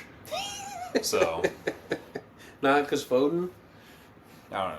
Okay. We'll not go. We're not going to go there. That was a good. I'm proud of you. I'm proud of you for cutting yourself off there. That's good. Played good in the Club World Cup. But Newcastle, I think, are like really on the precipice of like breaking into like whatever that group is of like. Because right in this current moment, they're already above Tottenham, Spurs no doubt. and United. I can't. I say in the current time. Over the past two seasons. Yes, right now, today. I'd say over the past 2 seasons. They weren't that good 2 years. They were not that good 2 years. They're playing the Champions League, though. Is the They were, pass that I'd but give them. United was, too. I mean, like, if they got pissed on in the group stage by Copenhagen. Newcastle. They were in the hardest group of the entire. They were, but I'm just saying, I'm talking about strictly. They literally names went out away. to Copenhagen. Yeah, but Rooney Bargy. Barca legend. Go on. Exactly. But okay, Craziest move of the window, by the way. even Craziest move of the window, for by $2 the way. million? Yeah, for $2 million to Barca. Why are you buying him? they don't have anybody on the right. Barca doesn't. They don't have any young talent on the right. Especially no one young. That's because what's his face about to get locked. That's why. Yeah, exactly. I won't say his name because I don't want my name to come up in litigation. So we all know who it is. He's gonna get locked. Yeah, exactly. But back to Newcastle just for 1 second. I really think they're right there. And look, it's funny. I'm arguing they're right there on the precipice of entering that group, and you're already saying like, shit, they're already ahead of 2 teams in it. So I'll agree with you for sure, at least on the Tottenham one. And I mean, they're once City fall off completely this year, then they'll be passing them as well. So, but no, Pep February departure. Exactly. I'll joke with Cess coming in, and then they go out and they actually do. They make not a huge signing, not an insanely huge signing, but I think a really, really good signing getting Elanga from Nottingham Forest. And the reason why I think it's a good signing is because it's borderline a direct rival as well. Because, okay, I'm like, why are you look like you're? I literally can't wait to shit on. Compliment. Oh, okay. Compliment what you're saying. I really like Elanga because he's a guy who can play on the left, can play on the right, a guy who works his ass off, and a guy who fits the Newcastle style of they're not a possession team. Newcastle, and they know it. Yeah, they know it. They're going to be a counter-attacking team. So Elanga's going from a counter-attacking team in Forest to another direct counter-attacking team in Newcastle, and I think he's just going to be really good for them. They're probably going to work him in slowly because Jacob Murphy had a good year last year playing on the right, so they're going to be like, all right, we got to at least give Murphy like first dibs. Right, exactly. But like come November, December, like when they run in or when the first kind of run in really starts happening, I think Alenga is just going to take off, and he was way better at Forest than I thought he. Like when he came through at United, I was like, okay, like. Cool, direct, same stuff he does now, but just on a much lesser scale. And he just got so much better in this couple years at Forest. Like, he really is a legitimate statement signing for me. Yeah, that's exactly what I was going to talk about the Jacob Murphy corollary. I mean, the fact that he got 20 GA in the league. You're not going to count on that every year. And I don't care what sort of pushback I get on this. Like, he's just not that good. Yeah, no. He's just not. I'm sorry. Like, he's not... Yeah. You can't just sit here and look me in the eye and even tell me that he's better than Anthony Alenga, who came in. No. Definitely and it's just like, in the amount that they're able to get out of him, and the athleticism and the directness, too, of Anthony Alenga. He's not even like a guy that really likes to dribble, I guess, for lack of better. Like, he's literally like one move, knock it by, and smash something across the box. Which, honestly, I think the guy that might be in a little bit of trouble is actually Anthony Gordon. Like, he's been kind of really up and down over the past year. Yeah. And he's a guy that I really, really liked. Love him. Ever since, so he got the Newcastle move, I was like, what the hell are these guys doing? That next season, he proved me completely wrong. Yeah. Ever since then, I've been like, dude, Anthony Gordon's just good. I thought he should have been starting on the left for England in that Euros campaign, but no, we got to make sure we get Foden in. Yeah. For reasons that still remain unclear. 007. You got to get those 007 memes off, that's why. Wait, which one? Him or Sancho? So, but it's just, it's crazy to me how once someone reaches a certain level of pedigree, they just can't be overtaken, I guess. Yeah. It's like the Foden, maybe Sancho can still, with no evidence of it. Maybe, like Rashford might still have a chance. I mean, the Rashford stuff's been crazy. He got like frozen out at United. He was training with like the under 10s or something like that, and people are like losing their minds. He played really well against PSG. Yeah, he did. I mean, it was great when they they were like, man, this dude was so good, and they put a highlight package together, and it was literally all just chances that PSG. Created. It was all just that PSG game, like one goal that he scored. I think he had a hat trick actually in like a. I think they played like Crew Alexandria or something like that in the FA Cup, and he was like, oh shoot, Rashford's back. But if Anthony Alenga was a Englishman, I think that this would be like a humongous signing. Not only would it be 80, not only would it be 80 million, but obviously everyone would be losing their minds. Mm-hmm. Even if they were buying, no, I'm not going to say that, but it's just, I like the signing. I'm not over the moon at it just because I feel like there's more stuff that they need that they don't have. Like, even the good players that they have, I feel like they need a ceiling raiser on top of that. I think Joelinton's good. Yeah. I think Bruno G's good. I think Tonali's good. I think at least one of those guys needs to be upgraded. Joelinton. Well, yeah, it's Joelinton. But I'm saying, like, one of those guys need to be upgraded. Their defenders need to be upgraded. Yep. Their goalkeeper needs to be upgraded. Yep. I just think that I agree with you about breaking into that sort of, like, final group. Mm-hmm. But I think it's, like, there's 3 teams up right here, and then there's probably like 2 or 3 teams right here. Yeah. And then I think it's going to turn into like sort of a big 8, like a top 8 type of thing, rather than like them truly breaking into like that final group this year. Mm-hmm. Fair. I understand. I mean, but that's the thing. I still think they have more business to do. Like, I don't think this Alenga deal is like, the culmination of their summer. And that's but it's been kind of awkward just because so many teams have made multiple high-profile big moves. Have they? Well, yeah, Cunha and Mbeumo. Cunha and Mbeumo for 150, which has got to be the worst summer of all time, other than the Højlund summer. No, because it's going to be great. I can't wait for them to both score on opening day, and then people. Hey, this is all I gotta say. I fell for that shit. Was it against Fulham? Yeah, at Old Trafford. Fulham, 89th minute. A missed hit off the post. But the thing is, it looked so cool because he like just threw his foot inside out. of the boot. I was like, dude, he did that on purpose. I think he did it on purpose. But yeah, that was terrible. I still think Newcastle are in. You mentioned like like you said, center back I think is the biggest thing they need to bring in. And it looks like Mark Gahey for like freaking 3 years. Well, I swear, yeah, the last time they were in the Champions League, it was like, they're going to get Gahey to strengthen up the defense and replace Fabian Schär, and then it was like, no, Schär's just going to keep, yeah, exactly. Dog. Schär's just going to keep playing. And right now, the two guys they're linked with is Gahey and then my boy Giorgio Scalvini. My boy. Yeah, exactly. Scalvini. Exactly. Scalvini, I think he's going to be a coup for anyone that can get him for under $40 million this year. He kind of is weird too because he sort of serves that same Botman role where it's like none of the big clubs would have like taken a chance on him. Yeah, but like that club level right underneath. Correct. Like that's the kind of move that a club like Newcastle needs to be making. Yeah, and Scalvini, if they can like scoop up all the guys in that level. He was like one of the best defenders in Serie A when he was like 18. Yeah. Yeah, 100%. And now he's 21, and he was a nailed-on starter and granted, it's not like Italy is the best team in the world or anything. Two of the best defenders, Scalvini and Calafiore. Well, hey, and Bastoni, but all lefties. Like he was, Scalvini's not a lefty. No, okay. 100%. I said okay. But yeah, he was like nailed on for Italy. He was the like. Nailed on. He was coming in too, right as Chiellini. He was the nailed on, like, man. And then this dude, he's gonna star for Italy, and then he's gonna get a Juve move for $75 million. They're gonna regret it immediately, but he'll end up being a club legend. Like that was like the blueprint for him. And he should have followed that Rugani blueprint. And then he, busted up his ACL, of course. And then he like tore his shoulder too, like right as he was coming back from the ACL. So he's gone through some injuries, but like I still love the player, love the prospect. 21 years old, like man, he's a guy, and I think Newcastle would be perfect for him because he's not going to be asked to defend in space. Like they play a really good, solid defensive structure, and I think they have incredible outside backs. Like honestly, I think they might have. I think they might have the best like consistent outside back pairing, like maybe in the entire league. No, but I see what you're saying. Well, that's just my opinion.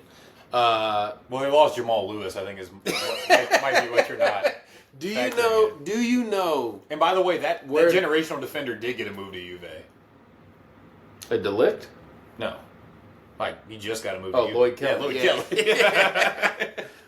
Kelly. Hey, look, Newcastle made profit on it. They signed him as a free and then flipped him for $17 million 6 months later. They flipped a failed signing for $17 million 6 months later. Like failed for them. Yeah, that's what I'm saying.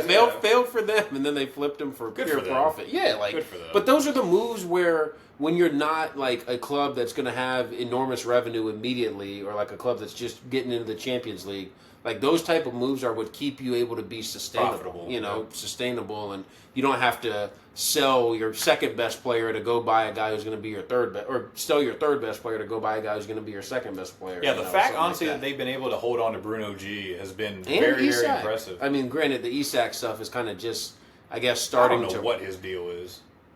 Well, not him personally, but just the stuff around him. Because it's like Liverpool can afford him, and then somehow someone else screwed him. I just don't think he wants to. I really don't think he wants to leave Newcastle. I think he's the man there. Because like you go to Liverpool and you're like, you're a guy. The fourth most important player there. Yeah, you're not behind Alisson. You're behind Van Dijk. You're behind Salah. Well, and you're definitely behind Wirtz. They broke the. I don't know. No, I think people would be more excited about Isak than Wirtz. Probably Premier League, just because he's a more Premier League known quality or known quantity. I guess. And Connor Bradley. That's true. The new trend. But I think if they are able to keep hold of all the guys that they have, add that center back, and then maybe add a DM possibly. I got a DM, by the way. This is a rogue shout, but Pop Gay for Villarreal would be a sick signing for them, and I'm going to tell you exactly why. I thought you were talking about the one from Everton. No. I don't know. I don't know if he played for Everton. Oh, no. God, no. But this guy, he's a DM, but Newcastle's midfield, they like to interchange a lot. Almost not to the same level of the PSG midfield, but kind of like a junior version of it. Pop Gay is a guy who played deep, but also could get into that final third. Kind of like what you were talking about with Rice, when he can make those runs into the box. Like, Pop Gay can kind of do that as well. And if you're saying, like, that's the second guy coming in who can get it when, the center backs are occupying Isak or something like that, like we talked about, Elanga get to the byline, whip the ball in, boom, pop gay header. I'm just saying it could be possible. Get him for $20 million. Do you think that's a limitation of their team? The fact that all their midfielders are a similar profile? All three of their starting midfielders are not the same. Not the same, but I'm saying like none of them are a true attacking midfielder. Yeah.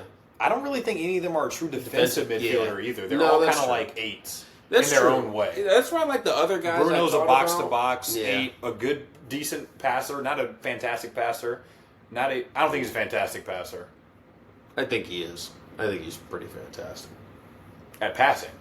Yeah. I don't think anyone's going to confuse him for Toni Kroos if you Well, I mean, look, if you erase his jersey number and I mean, look, you're not going to confuse anybody for Toni Kroos, to be fair, but Martin. I was going to say a guy who Yeah. you've never watched play. One time, Well, I bet. What, that Spain, that Euro final when he came in? He came on and won it for Spain. Shit. Well, he did. I mean, hell, he won it more than the guy who won the Ballon d'Or somehow 3 months later. But Are you going to do this right now? no. Look, I've already said before, Roger deserved it more than Vinny, who was the main complainer. But I think Bellingham deserved it more than both. But that was my opinion. That was a while back. We're just going to move forward. I agree with you completely, though, because when I looked at the midfield, I was like, they don't have a true DM. Like, they need a true DM for, like, when you're playing a big Champions League game and you like, when you're going against a PSG, and, like, look, let's not make the mistake of thinking, One midfielder's the difference. right, yeah, if they sign one PSG. guy, it's like, oh, shoot, now they can be Champions League contenders. You know what I'm not hearing? Who that guy is. Yeah. Exactly. Yeah. It's like, man, if they can just get Roger off City, then they'll be great. But yeah, if they're able to sign a true blue, like real defensive midfielder who can play in a single pivot, then I think they'll be fine. I think they'll be good. They get that, a center back in. Goalkeeper seems like they're making it an issue, although I don't see why. Like, I actually kind of like Nick Pope. I thought he was a decent shot stopper. Not sitting there telling you And you're that's going what to it write is. home about him. That's what it is, too, because I've seen this as an Arsenal fan, too. Mm-hmm. When we've moved through from being like, whatever, trying to make the Champions League to like trying to, I don't know, we're trying FC, I guess. Trying to make the Champions League to trying to win the title and try to win the Champions League. It's like, Aaron Ramsdale, is there anything wrong with him? No. Nope. But do you need to upgrade him in order to become elite side? Yes. Yeah, and they did. That's the hard reality when you're a fan of a team is it's like, okay, is this dude Nick Pope good? Yeah, Yes. he's good. Yeah. Do we need to upgrade him if we want to be great? Yes. I think that's Is Jacob Murphy good? Exactly. Yes. But does he need to be upgraded if we want to be an elite side? And I think that's why that midfielder that you talked about is what can take him to the next Those step. three are all good. Because, yeah. But do they need to bring in someone better than really all three of them to become an elite side? Maybe not Bruno, because Bruno's really good. I was going to say, I don't know if you could bring... I mean... There are midfielders Yeah, there out are You just can't but I get don't, them. yeah, exactly. I don't know. You can't get I don't them. know if Newcastle can Although, get those players. Camavinga I heard is on the market. That's what I heard. My biggest fear of all time. Okay, so let's try and fly a little bit. Yeah, let's get through these last two. Yeah, we'll start off with yours. You picked my team somehow. Chad's third favorite team in the world. You know- Definitely his favorite manager. Shit. Hey, Sorry, look. second favorite manager. Third. Well, Bruno Lars Bruno for Lars. sure. Kovac, who is the Dortmund manager, and I don't know. Chad loves Nuno.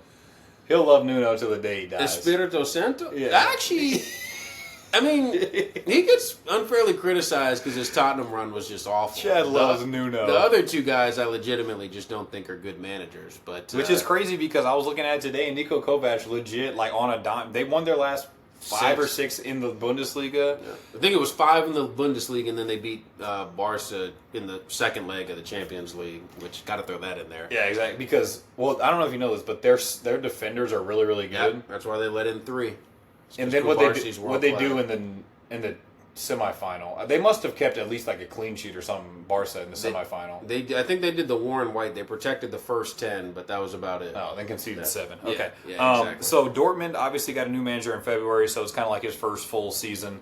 So it's kind of a new signing sort of thing, like Zubamendi.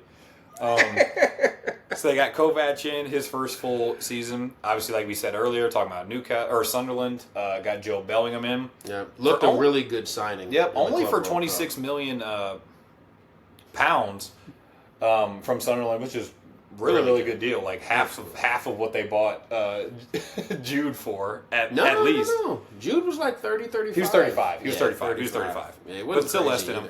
Jan Kuto, who they brought in on a permanent. Yeah. Just a signing. Just a signing. Yeah, but it was 20 mil. Yeah. Also, Daniel Svensson, your boy, also bring him in on a permanent. He was terrible in the club World Cup. Which is fine. But I mean, he's like $5 million. Not mad at him. Patrick Dreves. Shit. From Bochum for $200K. I was going to say that. I didn't even know if you're a club as big as Dortmund, you could sign a first-team player. From Bochum? No, for less than $1 million. I didn't even know that was possible. Like 200, and this dude's like 32, by the way. It's not even like it's not like he's 15 and they bought him for $200K. Yeah, By the way, Arsenal apparently signed a 17-year-old striker for about $1 million from some club. Wait, how's he going to get in the way of Max Dallman's development? No, he's not a striker. He's filling Cheeto Obi Martin's minutes. That's what it is. The pathway of the first team. The guy who's going to bag 15 for United this year, between Mbuemo and Cunha. I think my favorite narrative of the season this past year was people shitting on United fans shitting on Arsenal fans or shitting on Arsenal, just being like, "Hey, good call. We got Aiden Heaven and Cheeto Obi Martin off you guys because they want to come and play for us." Because we're 17. Yeah, I was going to say, because they could actually get minutes. And thinking that's like they got us. Yeah, they got exactly. us. It's like, oh, shoot. And even when we were going through our striker problems, it's like, bet you guys wish you had Obi Martin. Yeah. It's like, oh, yeah. He would be fixing it. So he could crap the ball away like he does for you guys. Awesome. He would be fixing it. Let's get back to Dortmund. Yeah, let me know. Departures, Jamie Gittins. Yep. Your third favorite player. He left to go to Chelsea. Yep. Koulibaly to everyone's favorite club now, I guess. Strasbourg. Yep. And then the guy that I think is older than me. Emre Can's still there. No, he left for Copenhagen. Oh, yeah. He's Yusuf Moukoko, who's apparently 21, but he's older than me by, a lot. I got to say, the Koulibaly one, I get it. He never really made it through the first team, but that one didn't make sense because they have no center backs that can defend. And I know I've said it 5 times, but about probably every team we've talked about, but they can't defend in wide areas at all. So, which, to be fair... And they're going to play a back three under Kovac, no doubt. Yeah, but... And I guess when you have, outside of them, Kuto and Svensson, I guess you're not loving that defensive cover? No. I don't. You don't love that defensive cover from those, wing backs? No, probably not. But the thing that got me... The only reason I really wanted to bring them up is just because I wanted to sort of ask Chad as our continental connoisseur, I guess you could say. Jeez. What? I'm already stressed. Because of what they did after Kovac, is that a new manager bounce or is that a sign of things to come for this next season? Because, and here, let me lay the whole groundwork. Yeah. Obviously, Munich is going to be the biggest club, but you've already said that they have holes. Yeah. In their team, 100%. Definitely. They kind of have a weird squad. Vincent Kompany's still prone to make young manager mistakes, all that kind of stuff. Just suffered a huge injury with actually, I take it back. I take it back about Nuno. Yeah, Vincent Kompany is replacing him. No, at that bottom. Hell no. Chad's actual second favorite manager in the world is Eric Ten Hag, and he just got the Leverkusen job, and so it's that's going to be terrible. I feel exactly. I'm just letting you know that'll be a car crash, and they finished second. Yep. So it's you kind of see, and this is a weird sort of baseline, but it's you see a way for them to get back into that conversation of we're challenging for the title and we're challenging for the Champions League. Because just 2-3 years ago, for 3 or 4 years, it was Dortmund, Bayern 1-2, who's going to finish third. Well, Bayern first, I think my favorite Dortmund moment second, in the Bundesliga over the past 5 years had to be that Mainz game for Dortmund when they had it on the final day and then he conceded twice. Jude put his Dortmund kid on. That was the most head ass shit. When he did that, I was like, "Am I sure I want us to sign him now?" But I got over that pretty quickly. Cool. Yeah, I think it's funny. Dortmund, you're kind of saying are in a position. Obviously, there's more competition in the Premier League, but kind of in that position I was talking about with Newcastle, where it's a smart signing or two can put them back into whatever the next level is for them. Dortmund from being a team who had to fight till the last day of the season to get into the Champions League. Right. Where you just talked about 2 years ago, the last day of the season, they were going in thinking they were going to win a title. Right. So can they get back there? They definitely have the talent to. If they bring in, like I said, really they need another center back. I think they need another center midfielder too. I thought Felix Mecha actually played really well under Kovac when he took over, which is weird because I always thought of Mecha as like a guy who plays in a midfield three, and Dortmund were playing just a 3-2 or a 3-4-2-1 with a double pivot essentially, and he looked awesome in there. So they need a partner for Mecha because I don't think it's Sabitzer, I don't think it's Emre Can, I don't think it's Kiel Fatsen. So none of those guys. They need a legit partner for him, and then they need a center back. The guy who I think should be their number one target right now, Malik Chow from AC Milan. You've liked him for a little bit. German as well. I don't think he quite has the physicality to play in like a Premier League or even really a Serie A, because I think in a back four even. Yeah, but when you're talking about back three, on that right side of a back three where he can kind of be the more advanced almost, he can make those recycling runs into the box or kind of overlap the wing back at points. Like that was when Milan won the title. It was Kalulu and Tomori as their center back pairing. Then they switched to a back three, brought Chow in, and Chow actually looked really good for them in the beginning. But then they kind of teetered back and forth between a back three, back four, and he kind of just fell out of favor. So I could see him going there, being really good. Is German as well, so that's kind of the connection as well. I feel like Dortmund have a lot more, like they put more emphasis on signing German players for whatever reason. Another alternative I have written down, Charlie Cresswell. Know nothing about him. Well, it came through Leeds' academy, went to Toulouse, was a weird, why the hell is an English dude going to Toulouse?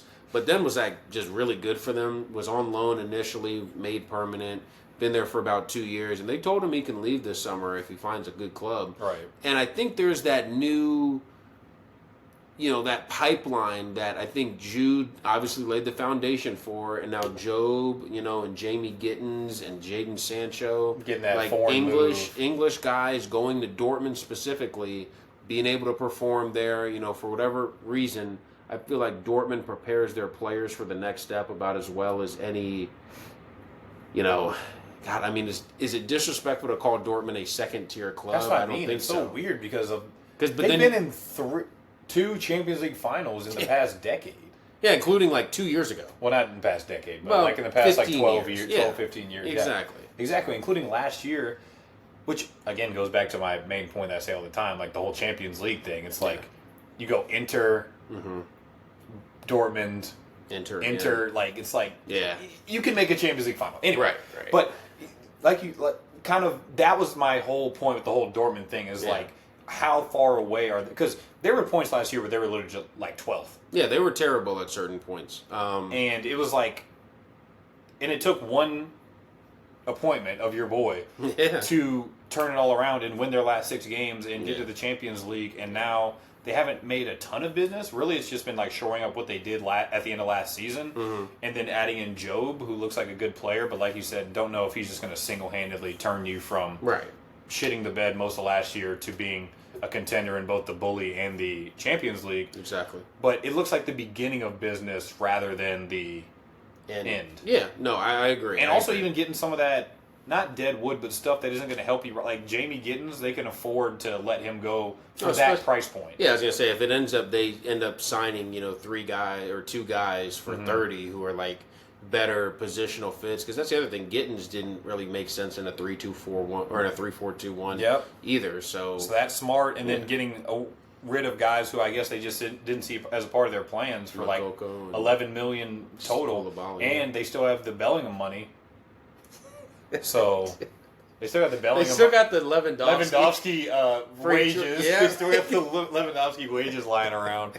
So and they still got the Sancho money and the Erling, the under the table payments that City made to them to make sure that transfer got through. I can't wait to do the Our Favorite Transfers episode of the Sancho signing. The Sancho signing wasn't a good one. That was not a good one. Which one? Everyone, the Chelsea one? Pretty much every club he signed for is not. Well, I mean, I guess he technically signed City's for academy to Dortmund. That one worked out, but ever since then, it's been a bad run. And also, even Dortmund, I don't get.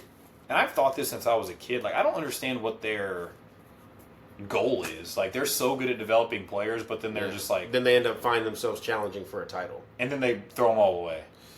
Yeah, and then rebuild it. That's a good. It's like here's Ousmane Dembele, here's Christian Pulisic, here's Jadon Sancho. Like we developed 3 top wingers, developmental wingers in the world in like 3 straight seasons. We just kind of handed them all away instead of just keeping them and challenging them. Yeah, sold them all like immediately too. Like as soon as people started sniffing in for him, it was like, all right, here. You know, like at least like. Now, the Ousmane Dembele makes sense because this dude was literally like 110. Yeah, I was gonna say you bought him for 30 and quadrupled his value in like 12 months. So yeah, again, that one's understandable. But like even like other like Leipzig have like at least tried to hold on to like some of their guys for like another season. I guess that's more. I guess that's more evidence of why Dortmund are in the right.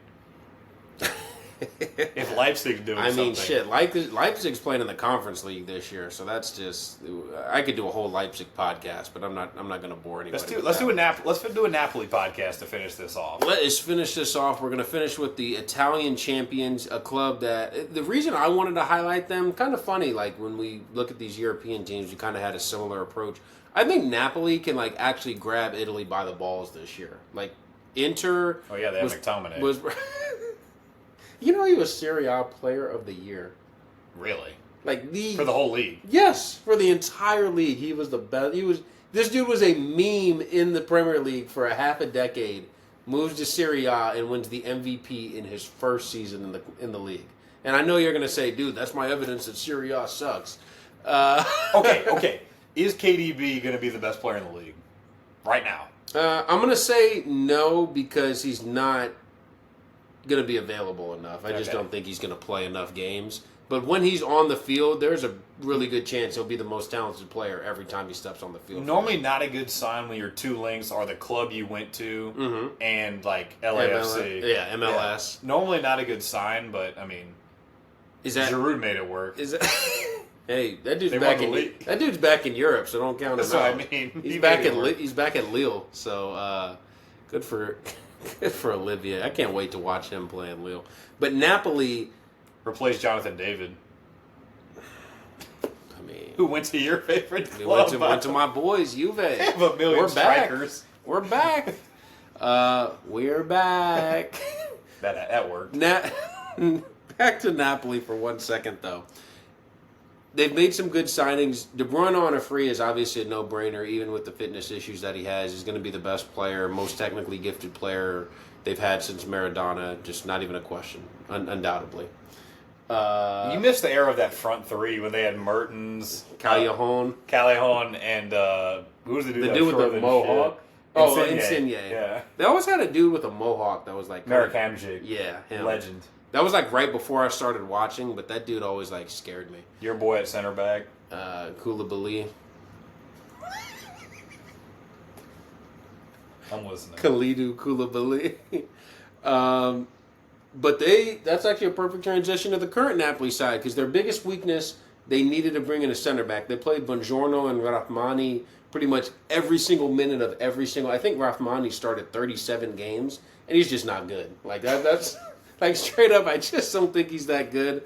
They signed a guy from Bologna, Sam Bukema, maybe, Dutch guy. Probably that's not the way how you pronounce it, but Bologna fans, let us know in the comments, or Dutch people, let us know if you're listening. I think he's going to be able to bring some depth to them. Now they all of a sudden have 3 center backs where they can actually like be like, hey, Rahmani, we can take you out in these big games. We don't actually need you to play. Because that's the thing. Now they're going to have Champions League, which... Conte is famous for, hey, like Conte is the manager. I play one competition at a time. Conte's the manager where when I've got no expectations, I'm awesome. But as soon as you throw some expectations on me, it's like, shit.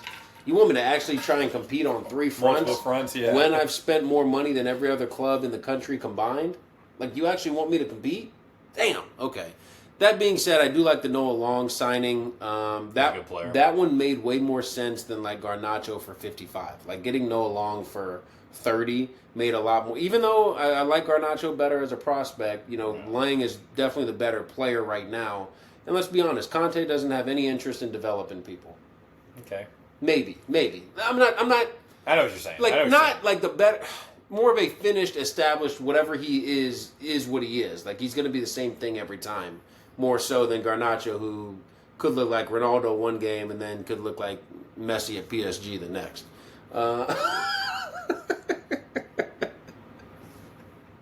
And then their best piece of business, I thought, was the Lorenzo Lucas signing. Now, this dude, I'll admit, he's a 24-year-old striker who's only had 2 half-decent seasons at Udinese. And you're going to say, dude, he scored 20 goals in 2 years in Serie A. What the hell? We just talked about how this league sucks.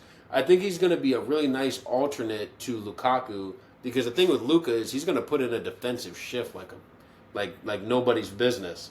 And they got him on a $9 million loan fee with a $25 million obligation to buy, like that classic Serie A move of like, we want you, but we just don't want to pay for you right now. We don't want you right now. Yeah, we want you right now. We just don't want to have to pay for you right now. Like Serie A. I'll pay you when I see you. They must have invented. Italy must have been where the credit system was invented, because like they love that. It literally was. Oh, well. It literally was. Like, I literally taught that this year in school. That's literally where credit was invented. Going back to their roots. I mean, that's perfect. So it helps having a history teacher on the podcast. Like, that makes perfect sense. Literally was where it was created. That makes perfect sense. So all those guys come in. They've really kept all the guys. Like, they didn't lose anyone from the team that actually won the title. So you're just adding at this point. Bringing back the MVP. You're bringing back the MVP. You're getting that Osimhen money, because somehow Galatasaray are going to spend 70 million euros on him, which is crazy. You still kind of have that Kvaratskhelia money, because you sold him in January and didn't really. Yeah, that's another thing. Like, how are you in a title run? You sell your best player for 70, and then you don't do anything with the money, and then you still win the title. It. Like, that was. You don't know how? Hey, play Serie A. So I think that was awesome. I think Napoli is going to go crashing in flames this year, but it's not going to be because of the talent. It's just going to be because of the manager and the president. So combination of those two. A name that I love on that list. Yeah. Vanya Milinkovic-Savic. Yes. He's 6'8". Now this is gonna be like classic. Like, this is when I was in too deep with soccer. Actually, I admit, like, I had an issue. Nice. It was 3 a.m. on a summer morning, I guess technically, in 2015, and I'm watching the U20 World Cup. Jesus. I'm watching the United States play. I'm watching Gideon Zalalem play. I'm watching Chris Durkin play. Seb Soto, the boys. And I see this bastard save 3 pins. Vanya Milinkovic-Savic saved 3 pins. And ever since that day, I'm like, I'm in on this guy. To be fair, the guy that was in the other goal that also saved 2 pins, Turner? Zach Steffen. So, well, we met him a couple years ago. So, but Vanya Milinkovic-Savic always seems to be, whenever I watch Serie A, the guy plucking the ball out of his net when someone hits an absolute screamer. So, I hopefully like that doesn't carry with him. And he's looked like he's 45 years old for the since past. He was 22. Like, literally since the day that I saw him in that U20 World Cup, he's looked like he's 47. And obviously his brother, I mean, somehow has had a better career path than his brother. I don't know how. Like, Sergey was supposed to get that United move for like 10 years. Yeah, Never got it. Playing in, now where? Exactly. Saudi. So, I think he's an Al Hilal cat. Al Hilal, yeah, exactly. It's so, but I've always liked Milinkovic-Savic. He always seems to be one of those goalkeepers. It's kind of like, this is going to sound like a weird comparison, but sort of like the Jordan Pickford of like Italy, where it's like none of the big clubs really want him, but a good club has always wanted him, and now it's kind of like what you just talked about as like the I don't know what I'm saying. The poster child for that Newcastle type move. Yeah, where it's like whatever that second tier of club in the country, they would love to get you no matter what. Which only in Italy could that club be the team that won. Be coming off winning this good that tough. Yeah, it's like he's not good enough for Inter, AC Milan, or Juve, the 3 biggest clubs, but he's good enough for the team that just won the title. Yeah. Exactly. Makes sense. Exactly, and I think honestly, same thing in England. Yeah, not good enough for United. Zubamendi. Barely good enough for Arsenal or City or something like that, but definitely too good for Liverpool. Too good for Liverpool. Well, the Liverpool is too expensive, because Liverpool don't spend money. The Verts deal doesn't count. Wait, where'd the Coutinho money go? They pocketed that. Sorry, we haven't done an episode in a while. We had a lot of jokes to get out. That is true. That is true. Of the 3 teams of the 6 teams that we talked about today, what's the one move that you really, really want to see done that's going to be sort of the difference between them and some other than your own team, obviously? Yeah. So of the other five, which one do you want to see the most? Like, not most excited about, but it's like I really want that move to happen. I want Newcastle to really get a top center. I want them to really get Gahey or Scalvini. Mm-hmm. Like, if they get one of those two, I think it can legitimately, it can allow, you can extend Cher's career by another year or two. Yep. You're getting Botman back now at 100%, although he's had his injury issues, so who knows how long that'll last. Yep. And then you have a third guy, and I think all of a sudden you're a real contender in the Prem. Not for the title, but you're a real out-and-out Champions League contender continuously. What about you? I want to see Sunderland get Le Mans. I assume it's probably pronounced Le Mans because he's Belgian. Like I want to see that goalkeeper signing for them because I think a lot of times the teams that have come up just you weren't impressed with Anthony Patterson's work. They just have shitty goalkeepers. Very true. Every single year they come up. Very true. Like Leicester City, he had. All of them pretty much buy a keeper. It seems like. Yeah, well, he had an absolute masterclass against us at the Emirates. The whatever the Leicester goalkeeper. I don't even remember. I don't know his name. He was like Svensson or something Danielson, something like that. Not Daniel Everson. Not that. No, but it was something weird like that, and it was like a Norwegian type of name, and like all the keepers that seem to come up are just not good. And so I would love to see a really good goalkeeper come up with the team and maybe even be a guy where it's like what Nick Pope did with Burnley, where it's like he was good enough. Mads Hermansen, yes, exactly. We got him. IT, thanks to the IT people. Where it's like he comes in and he's not the reason you stay up, but it's like you stay up and it's like, oh yeah, this guy was a big reason. He's probably going to get a move next year. I'd really like to see that move because I think, like we said, Sunderland's been doing a shit ton of business. And so getting that goalkeeper, to be worth something. Yeah, it could be so they're not back in League One in a couple of years like they were a decade ago. I'm with that. Keep Sunderland up. I like that. Let's get that hashtag started. So with that, I really want to hear your guys' suggestions in the comments. What moves are you looking forward to? Who do you think will work? Who did we believe in that isn't going to work? Yeah. All that kind of stuff. Or let us know some clubs you want us to highlight maybe on future episodes too, the business they've been doing. Just no United and no Liverpool. No United or Chelsea. I'm not covering them either. Yeah, exactly. So it's all the other teams you can say. Yeah, exactly. How about a Serie A club? Yeah, some Saudi teams even. So, appreciate that for episode 36, the Celtic Shack episode, and we'll catch you guys next time. Awkward transition out. If my arm was long enough, I would have. Dude, I got to piss like a Russian.